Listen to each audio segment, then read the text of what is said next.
Hello friends, welcome to my YouTube channel legal फंडा।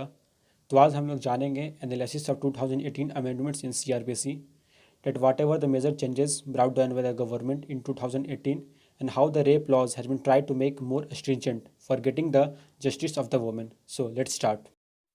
So after the Unnao and Kathua rape case, government was under pressure to make the anti-rape laws more severe. So in 2018, government has made down Criminal Law Amendment Act 2018 to make anti-rape laws more severe, so as to decrease the crime rate of crime, which is nowadays is increasing at a very staggering rate.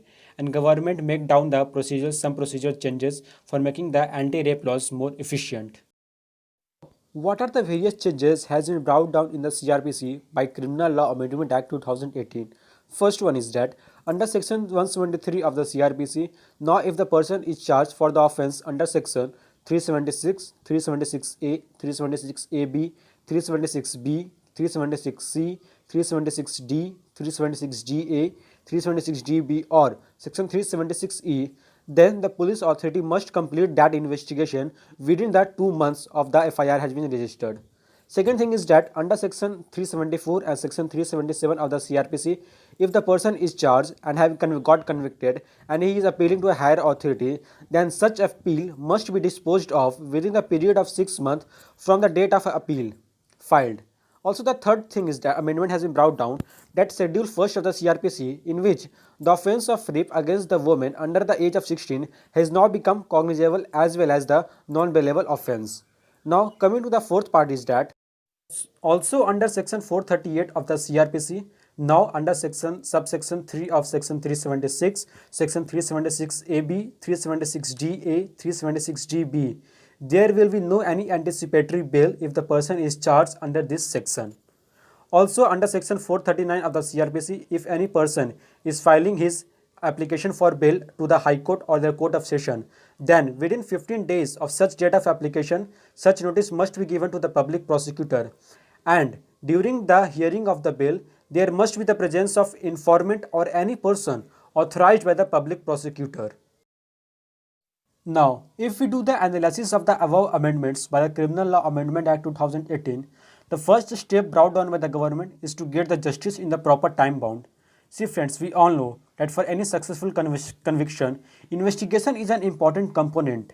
And by the amendment in section 173, now the investigation under the offence against women must be completed within the 2 months.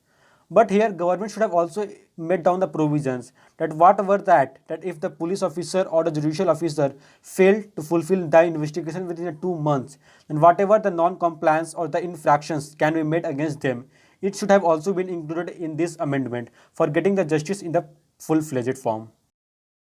Now, second thing is that there will be a prevention from miscarriage of justice, as now section 438 has been amendment, and there will be no any anticipatory bail if the person is charged of the offence of rape and gang rape if the victim is at the age of below 16 years age. Yes, it is a very good step.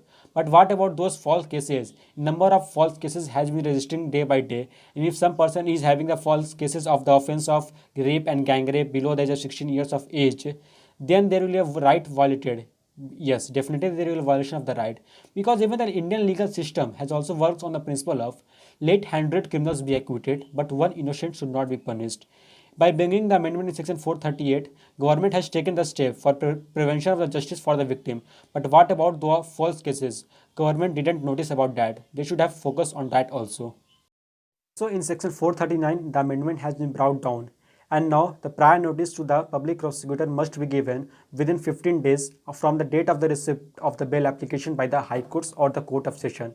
Yes, it's a very welcome step, because if we look at in the Kathua and Unnao rape cases, the witness has been tampered, and because of the highly political influences, the bail can easily be granted. But now, if the person is charged under the offence of rape and the gang rape, then there will be a right of representation of the prosecution in bail matters, which is a very good step taken by the government.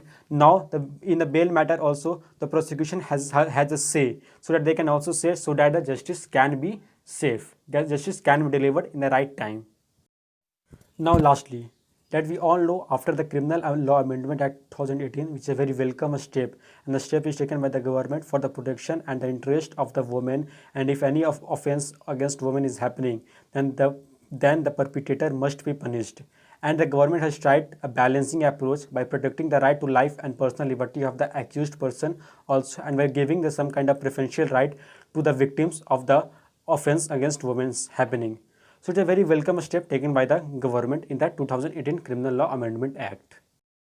I hope this information is beneficial for you related to the Criminal Law Amendment Act 2018. If you really love the video, then please click like and subscribe my channel, and please comment me and give suggestion if you really want to give me any suggestion related to it. Thank you. Thank you for watching.